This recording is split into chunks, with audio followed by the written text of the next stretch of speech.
भारी काम आहे राव तुमचं. महाराष्ट्रातील जनतेने तुमच्या हातामध्ये कारभार दिलाय, तुम्ही सगळीकडे हागून दरबार भरवलाय.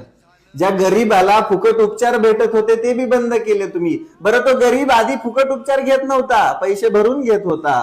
तुम्ही त्यांना चोचले देण्यासाठी, तुम्ही त्यांना प्रलोभन देण्यासाठी, तुम्ही त्यांचं मतदान घेण्यासाठी फुकटची योजना आणली आणि आता ती बंद करायचा निर्णय घेतलाय का? ऐका जरा. राज्यातील शासकीय रुग्णालयांमधील मोफत उपचार आता बंद झाले. 2.5 वर्षांपूर्वी सुरू केलेल्या पूर्ण मोफत उपचार निर्णयाला राज्याच्या आरोग्य विभागानं आता युटर्न घेत राज्यातील शासकीय रुग्णालयांमध्ये पुन्हा शुल्क आकारण्याचा निर्णय घेतलाय.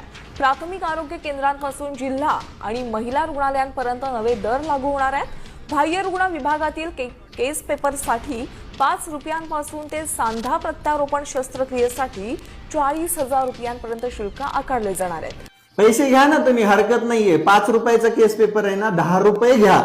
पण काय करा माहितीये, सगळ्यात आधी त्या शासकीय रुग्णालयांची परिस्थिती बदला. त्याच्यामध्ये स्पेशालिस्ट डॉक्टर ठेवा, थोडी स्वच्छता ठेवा, रुग्णांना अद्ययावत सुविधा द्या. अरे डिझर्व करतो रे महाराष्ट्रातला माणूस. गरीबाने जायचं कुठं? त्याच्या खिशामध्ये करोडो नाहीत पडले तुमच्यासारखे. लगेच काही झालं की हॉस्पिटलमध्ये ऍडमिट व्हायला मोठा लिहा.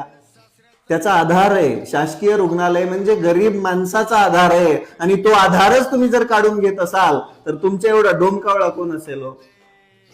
विचार करायची गोष्ट आहे ना. इलेक्शन संपले की तुम्ही योजना बंद करायला चालू केलं. आधी त्या लाडक्या बहिणीमध्ये बट्ट्या घोळ घालून घेतलाय.